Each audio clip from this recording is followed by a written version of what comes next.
A talk show that cuts to the truth, no matter how painful it might be, and no BS. Citizen Smith, Citizen Smith, Citizen Smith. Here's a man who would not take it anymore. A man who stood up against the scum, the dogs, the filth. Here is someone who stood up. It's time for Citizen Smith.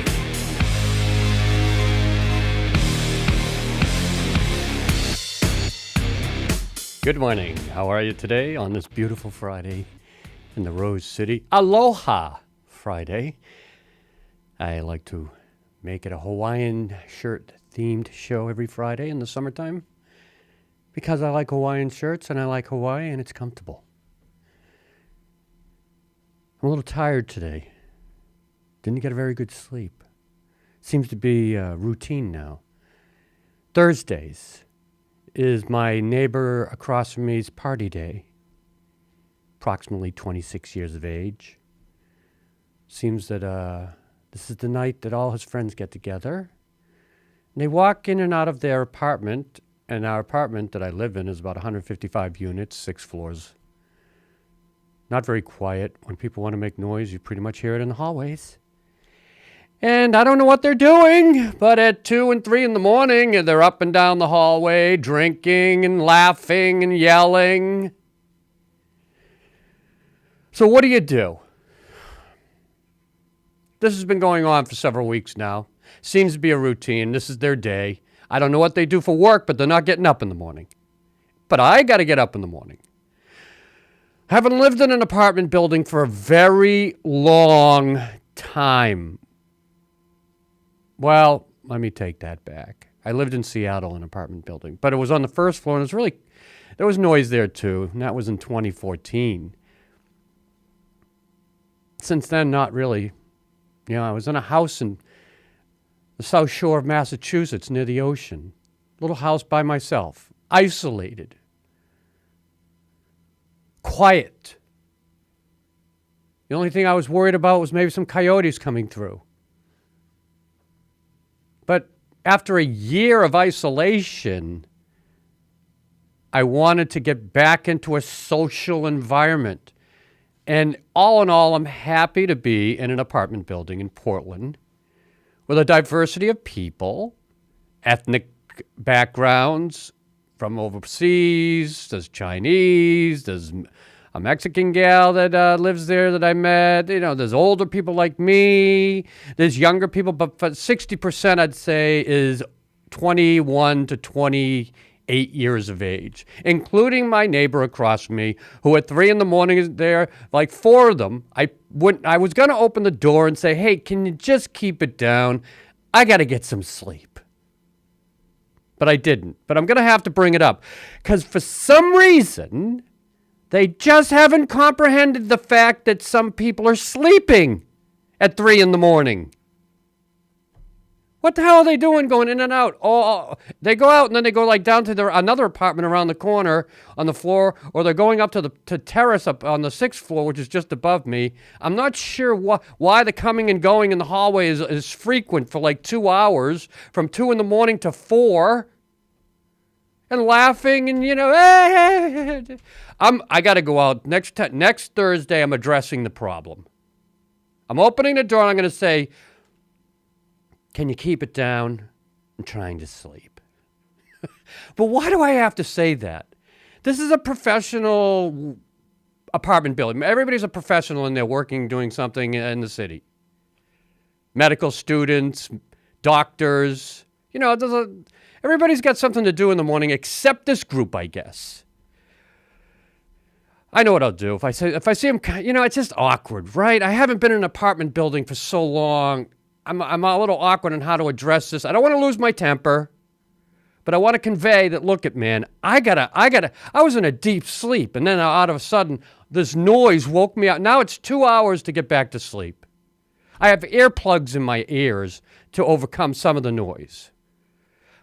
But I should have known this when I moved in. It's an apartment building in a city. I love the gym. I love the patio. I like to meet people. It's wonderful. After 1 year of isolation, it's a great change. But I need to sleep. I'll trade everything for a good sleep at this point in my life, especially when I have to get up in the morning and do a talk show, run a business, and not look baggy-eyed. You know why I got bags under my eyes now? Because I was up at 3 in the morning till 5 when I finally fell back to sleep. I'm not being a grumpy old man. I'm just asking for a little responsibility and consideration from my neighbor.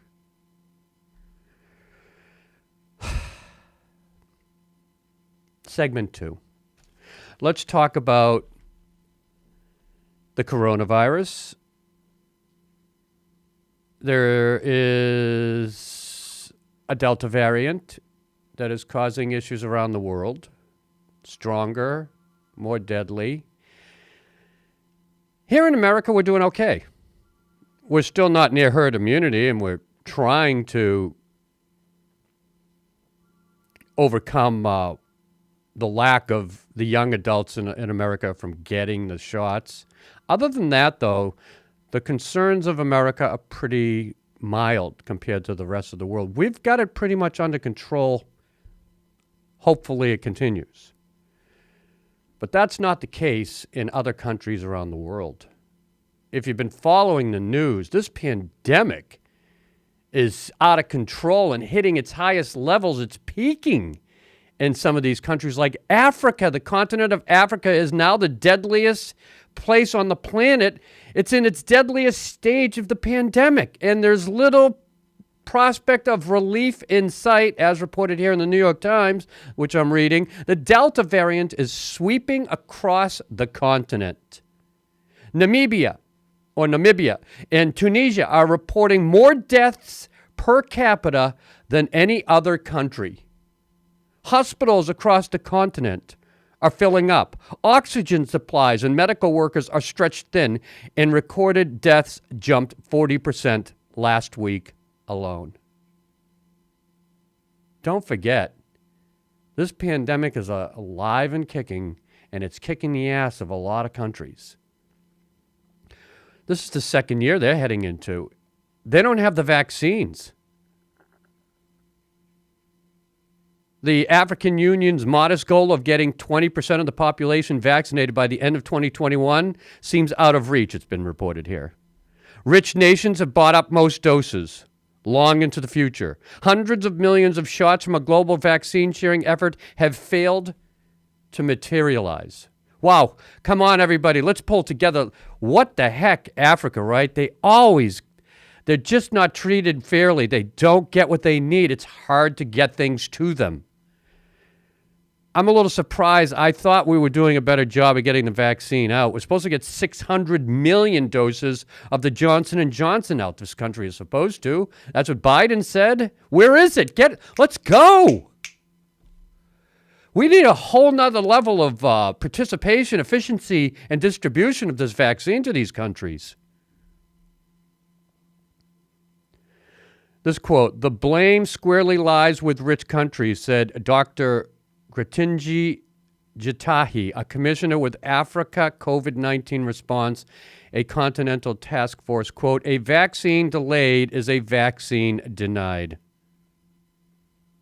Unable to strike early deals for vaccines, African nations relied on COVAX, a global partnership to deliver free doses to countries that needed them. But COVAX deliveries ground to a halt after India imposed export restrictions on the AstraZeneca vaccine as it's dealt with its own resurgence this year. So there's just... It's unbelievable that this is a problem at this point in the game. COVAX says they won't be able to deliver more than 200 million doses to Africa. And that would only vaccinate about 7% of the population of the continent until October. Well, they're just never going to... I don't know what the death toll is. They haven't reported that. I haven't seen that number. I mean, are these people getting it and recovering, or is there, 20% ain't nothing for vaccination. They're thinking maybe they can reach 40% immunization this year and 60% mid-next year. I'll tell you one thing, I'm not going to Africa anytime soon. Won't be going to India. I don't know where I want to. I'm not going to go anywhere until a couple of years from now. Maybe Greece. That's the only country I have on my radar. But I won't go into high-risk areas. No way. And, you're going to have to quarantine. You got to deal with restrictions. And this world of travel is pretty much shut down. As long as this pandemic is still surging like this, who wants to go anywhere? Forget about Indonesia. What do you think's going on there? The pandemic's peaking. Yep, another continent having problems in country. Daily cases hit a record Thursday with 56,757 new cases reported, along with 982 deaths, according to the Indonesia Health Ministry. The virus surge devastating the country. Hospitals are overflowing with COVID-19 patients fighting the Delta variant. Grave diggers work late. That's the headline in the Wall Street Journal article. Over the past week, there has been an average of about 45,000 new reported COVID-19 cases a day, more than triple the number during Indonesia's previous peak. Triple the number since the biggest peak they had. The country's rate of people testing positive for COVID-19 is around 27%. It's probably much higher. It is much higher because they can't test everybody that's infected. 270 million people in that country. Fourth most populous nation. And all the COVID wards are full in the country. Man. So remember, Americans, we're doing okay, as we should. We're the leader of medical facilities and we're the leader of the free world. We should be okay. We should be leading by example how things can get better, which we are. But let's not forget, outside our borders, there's hell breaking loose with this pandemic still. Even in good old China, they're having problems. They got 1.4 billion people. We have 365 million. They have strict mandatory quarantines for anybody visiting. They can make people get a shot if they want to. They're authoritarian. They can run things differently. And they are. Local governments now, I was living there right before I came back in the pandemic, so anything in China I like to follow. So local governments now in China are planning to bar residents who haven't been vaccinated from public venues, and this is the way they want to try to reach herd immunity. Provinces like Zhejiang, Fujian, Jiangxi said in late August, a deadline will be set for people 18 years or older to complete a 2-dose vaccine regimen. And if they don't, they will be barred from entering schools, libraries, prisons. Prisons? So if they get arrested, they won't be allowed in a prison if they haven't been vaccinated. Nursing homes, inpatient facilities, and hospitals without a valid medical exception. I find this confusing. If you can't get into a hospital unless you're fully what? No way. They're going to bar them from hospitals if they don't have 2 vaccines? So if you get COVID because you don't have 2 vaccines, you can't go to the hospital? Or another symptoms? That seems a little extreme. China's having sporadic outbreaks of COVID-19.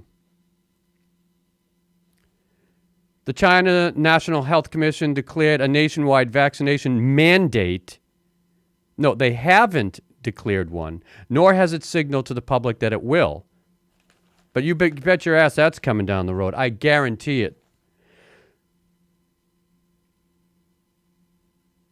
They say Chinese are more accepting of COVID-19 vaccines compared with Americans.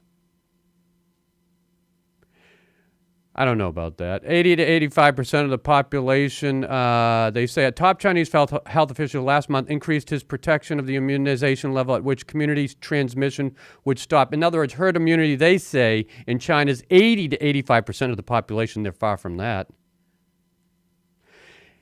So they're going to go into this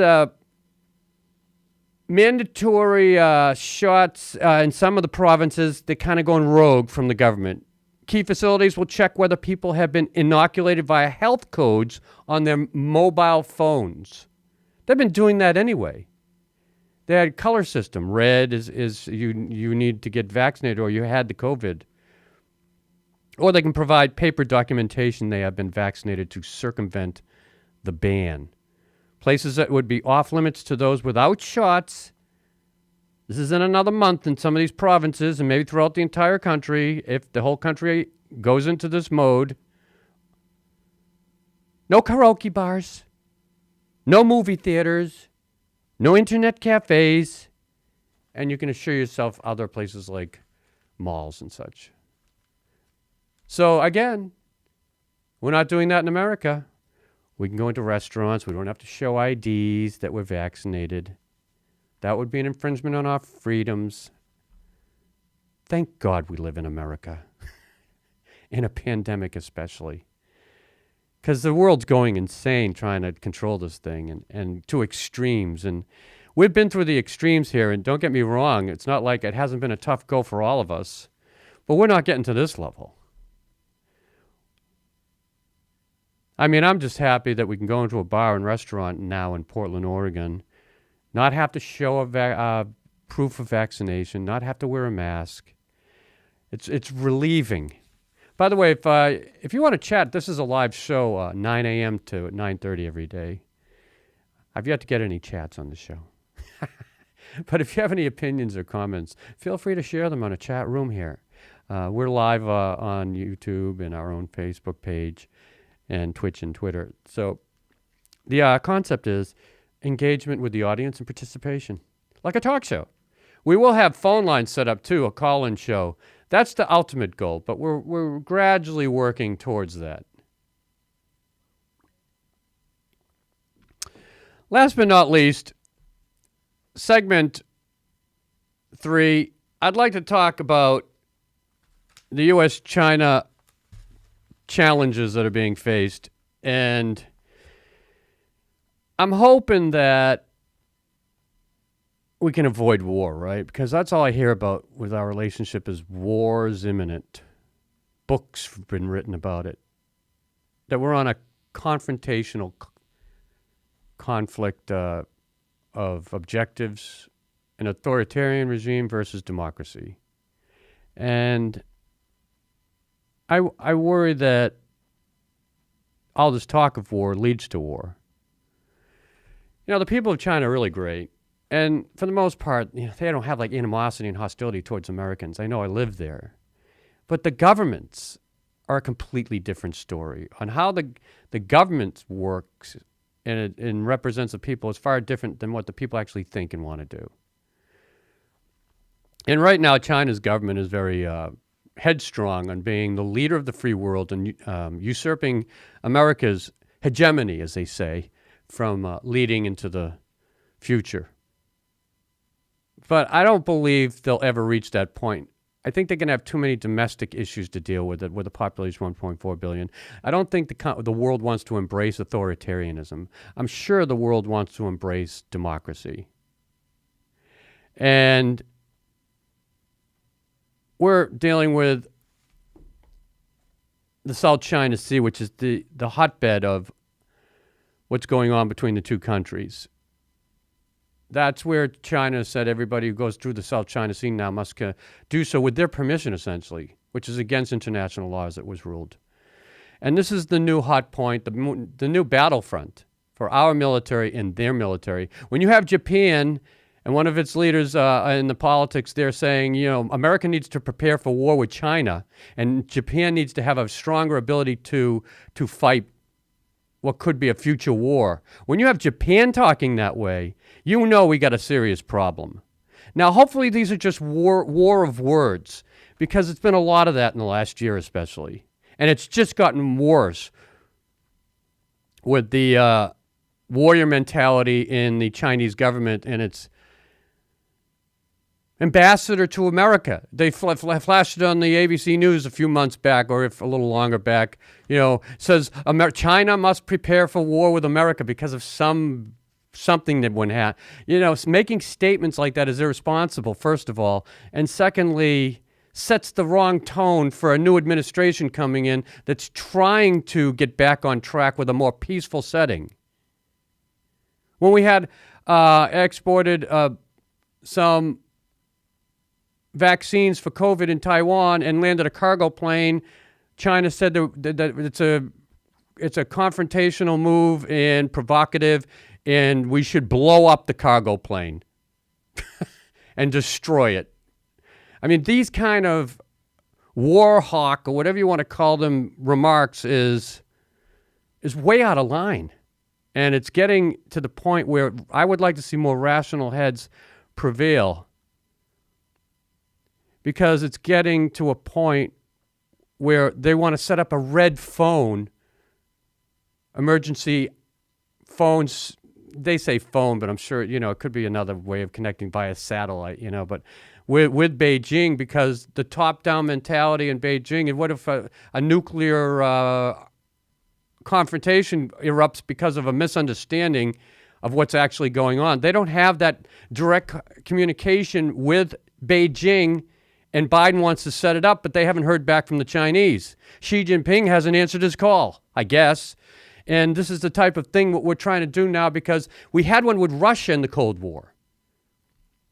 Did you ever see the movie Dr. Strangelove? Dr. Strangelove with and they had the red phone with, and Peter Sellers was talking to Dmitry, the Russian leader, on the red phone to avoid a nuclear disaster. Well, this is actually reality. The red phone does exist, but we don't have them with China, and they want to get one in right away, because this is all so not just for nuclear, but if maybe there's a conflict between warships that accidentally get involved in something, and they want to say, hey, look, let's not go into a full-blown war over this. This is President Biden, Xi Jinping. Please pick up. And this is where we're at now in our relationship with China. They've come out of their tepor of being a second-class country. They've developed. They've got a second economy in power to America's in the world now. Their military is the biggest navy now in the world. They're at a position where they can enforce their will militarily. Before they couldn't. And that's why we're having to deal with war talk. That's why the U.S. Air Force sent F-22 Raptors to Guam, which is something they've never done. Actually, they sent approximately 25 F-22 Raptors from the Hawaii National Guard and from a joint base, Elmendorf, Richardson in Alaska, to the South China Sea to start doing drills. The F-22s are fifth-generation combat jets, the world's most advanced fighter aircraft, incorporating stealth technologies and connecting onboard sensor systems with offboard information systems to give their pilots a detailed view of a battle space. In other words, these are deadly, the most deadly flying machines we have. And they've deployed them for exercises as an immediate message to China over Pacific flashpoints like Taiwan and the South China Sea. This is what's going on now in the South China Sea. We've never deployed this many F-22s at one time.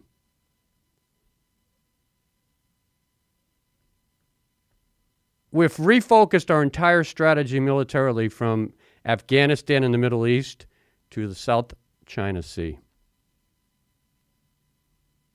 The Chinese Air Force has about 20 to 24 operational fifth-generation fighters. The U.S. Air Force has around 180 F-22s in its fleet. So the U.S. will be sending 25% of its F-22s to the Pacific Iron exercise, as they're calling it. And then this quote, the U.S. is actively practicing the deployments it will make if there is a major crisis of war. The U.S. is taking China very seriously and is developing its force posture and training its forces to be able to quickly move into position, said Peter Layton, a former Australian Air Force officer, now an analyst with the Griffith Asia Institute. All right. So I just, I'm watching this stuff closely. I don't know if you are. So, I cross my fingers every day I wake up. I'm like, let's hope we don't want to have a confrontation. Let's not have an accident. Let's, if we need peace in this world, man. Nothing happens from war that's really good. I mean, we had World War II. We don't need a world war with Asia and China. They got nuclear weapons. Germany didn't in World War II. Come on, man. If China, I've lived there, if China and its people work with the American people like we have over the last several decades especially, everything will be fine. The governments can stop pushing the edge of irresponsibility and war talk. Everything will be fine. We've been in China teaching English. There have been thousands and thousands of English teachers in China. We've been in there helping out medically. During World War II, we were there helping them fight the Japanese and Germans that had invaded their country. They've helped the North Koreans in the Korean War against us. Well, now we're at a point. America has always had a presence in China and a peaceful one. We've always been there working shoulder to shoulder. When you live there like I have, the people embrace you, mostly Americans. Now it's a little more hostile because propaganda is making them think differently about America as a challenge rather than... But I've got friends over there that are still working there, and when you walk around there, they're not going to be anti-American to you. Very, very rare. Sometimes a taxi driver will bring up an issue, but for the most part, the Chinese are a hospitable, friendly bunch of people. They've always been used to Americans over there teaching English. How many Americans have seen Chinese teachers from China coming to America to teach Chinese? How many Americans have dealt with that scenario? Doesn't exist. But in China, we've been over there teaching in universities and private language schools and tutoring children since the 1990s, early 90s, since the late 80s. We've always had a presence with their children. They come to our universities to get educated. Xi Jinping's daughter is at Harvard. We've always had a very good relationship. We've always been involved in their culture. It's the other way around. The Chinese haven't been involved in our culture. Maybe that's a way to bridge the gap. Maybe it's time for us to start learning a little Chinese, bringing them over to teach us a little bit, and a little coexistence of cultures. Because America's had a strong hand in our work that we've done in their country for 3 decades. So let's not put it on hold now with stupid war talk, because that's not going to get anybody anywhere. Do I make sense? There's the governments, and then there's the people. Let the people talk for a while, and let the government step aside. And that's all I have to say. That's the end of today's show. That's the end of Aloha Friday. Enjoy your Friday. Enjoy your weekend. Probably won't be here Monday. See you on Tuesday. I'm Citizen Smith.